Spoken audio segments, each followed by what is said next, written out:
लोगों से गिनती में थोड़े थे।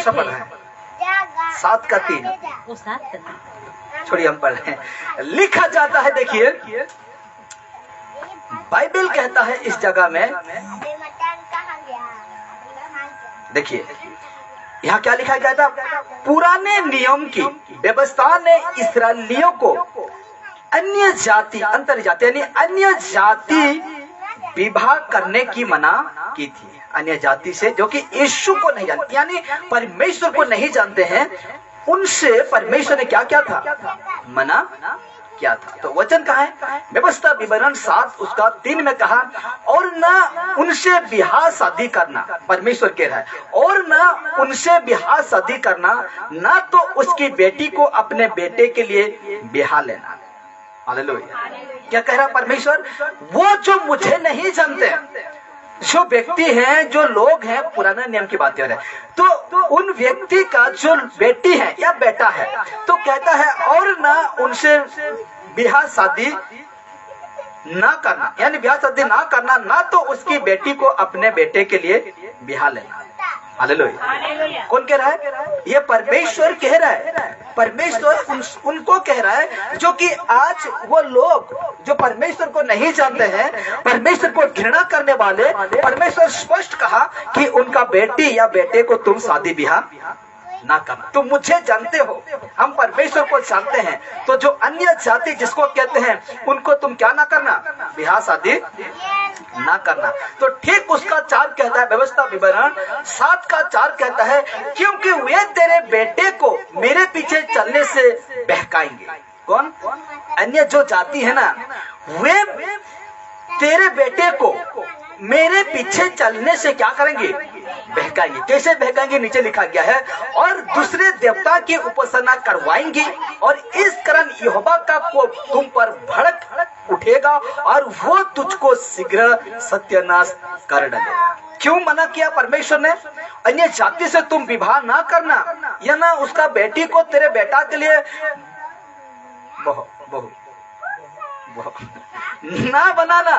क्योंकि कहता है ये लोग क्या करेंगे कि दूसरे देवता की उपासना करवाएंगे। किसका, दूसरे देवताओं का क्या करेंगे, उपासना स्तुति प्रशंसा पूजा प्रार्थना क्या करेंगे, करवाएंगे और करेंगे। क्योंकि आदम अपना पत्नी का बातों से फंस गया वो, तो आज क्या वो अपना पत्नी से नहीं, अपना पत्नी का बातों से पुरुष नहीं फंसता है, हंसता है। हालेलुया। इसीलिए आज हम विश्वासी हैं। आगे को जब मैं रखूंगा तो आपको अच्छा समझ में आएगा। देखिए, यद्यपि इसका कारण प्राथमिक रूप से जाति से नहीं था, जात से नहीं था। हालेलुया। क्या जात पात से नहीं था, लेकिन जो अन्य जाति, मतलब यीशु को नहीं जानते थे, बात उसका है, लेकिन जात नहीं है। यहूदी जात, समरी जात ऐसा नहीं है, लेकिन उसका जात नहीं। लेकिन कहता है जो यीशु को, यहूदी लोग भी तो यीशु को नहीं जानते, जानते थे, नहीं जानते। सब कोई क्या यीशु को ग्रहण किया है, नहीं किया। तो ऐसे व्यक्ति को कहता है तुम उनके साथ ब्याह शादी ना करना। यदि यह लिखा गया है, इसका कारण प्राथमिक रूप से जाति से नहीं था, जात से नहीं था या धर्म से नहीं था, लेकिन जो अन्य जाति, मतलब यीशु को नहीं जानने वाला, जो सत्य को नहीं जानने वाला, बात उनका हो रहा है। इसीलिए कहता है इसकी अपेक्षा ये धार्मिक था, यानी सत्य था। क्या था, सत्य था। हालेलुया। तो आज हमें ये विषय को जानना बहुत जरूरी है। अगर हम नहीं जानेंगे तो हम क्या करेंगे, अच्छा सुंदर तो है, नौकरी तो है, क्या कहते हैं, घर तो है, सब कुछ तो है, क्या कर लेते हैं, ब्याह कर लेते हैं, शादी कर लेते हैं, लेकिन बाद में जो परिणाम आपको मिलेगा क्या होगा, यीशु को छोड़ो या तो डिवोर्स। क्या कहेंगे उस समय उस समय क्या कहेंगे आप, अच्छा विश्वासी लड़की लड़का शादी करके पछता रहे हैं। यार कितने को हम लोग का खुद का इस कलिसिया का है, कितने को अपना पति को लेकर आए, कितने को अपना पत्नी को इस जगह में लेकर आए, आने पा रहे हैं, नहीं हो रहा है। हालेलुया। सोच कर भी ऐसा गलती मत करना। देखिए, कहा जाता है परमेश्वर के द्वारा यहूदियों को अन्य जाति विवाह की मना का कारण यह था कि, देखिए, उनको इसलिए मना किया था परमेश्वर कि तुम उनको अन्य जाति से तुम शादी ब्याह ना करना, इसलिए मना किया था कि अन्य जाति झूठे देवता की मूर्ति पूजक थे। हालेलुया। क्या थे?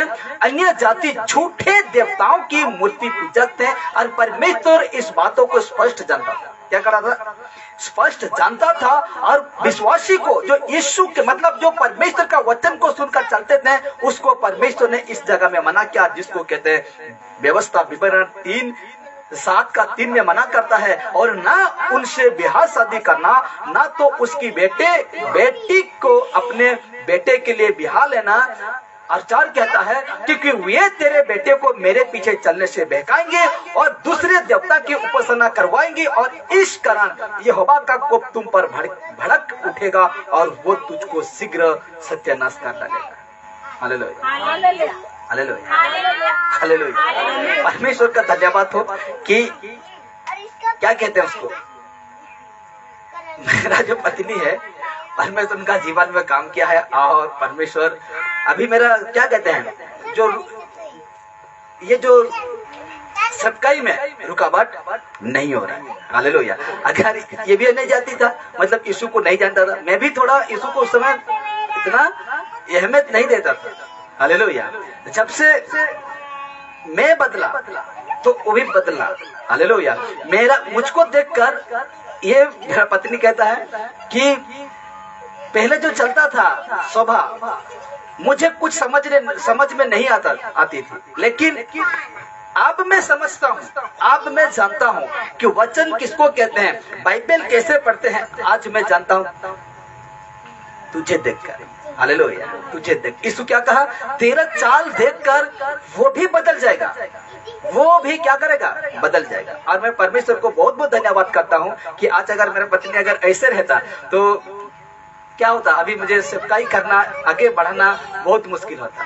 क्या था, बहुत मुश्किल होता। इसीलिए कहता है कि ठीक है, हम अन्य जाति से शादी तो कर लेते हैं, लेकिन बदलने पाएंगे या नहीं पाएंगे आपका ऊपर रहता है। अगर वो नहीं बदला तो आप भी उसके साथ क्या होते हैं, मिल जाते हैं। आपका आत्मिकता, आपका उद्धार पाया जीवन पूरा नरकार हो जाता है। हालेलुया। इसलिए कहता है, इसमें परमेश्वर ने मना किया था, इसको हम पढ़ चुके हैं। ये था अन्य जाति झूठे देवताओं की मूर्ति पूजक थे, इसलिए परमेश्वर ने उनको स्पष्ट मना किया। क्या क्या स्पष्ट मना किया पूरा कि तुम ऐसे लड़की से तुम शादी ना करना, या ऐसा लड़का से तुम शादी ना करना। अगर आपको ये बातें विश्वास नहीं हो रहा है, शादी हो कर देखिए अन्य जाति से, और जो परिणाम है उसको भुगतेंगे। आप उनके लिए कितना और प्रार्थना करेंगे, 1 साल, और आप उनके लिए कितना प्रार्थना करेंगे, 5 साल। 5 साल के बाद नहीं बदला तेरा पति या तेरा पत्नी नहीं बदला, हे प्रभु, क्या आएगा मुंह में, हे प्रभु तूने क्यों नहीं बदल रहा है, मेरे पति को क्यों नहीं बदल रहा है, मेरे परिवार को क्यों नहीं बदल रहा है, यही सवाल उठेगा। इसीलिए कहता है परमेश्वर का, देखिए परमेश्वर के द्वारा यहूदियों को अन्य जाति विवाह की मना ही का कारण यही था कि अन्य जातियां झूठे देवता की मूर्ति पूजक थे। और ये अगर हम लोग का बीच में आ जाता है तो आपका आत्मिकता क्या होगा, जरूर गड़बड़ होगा।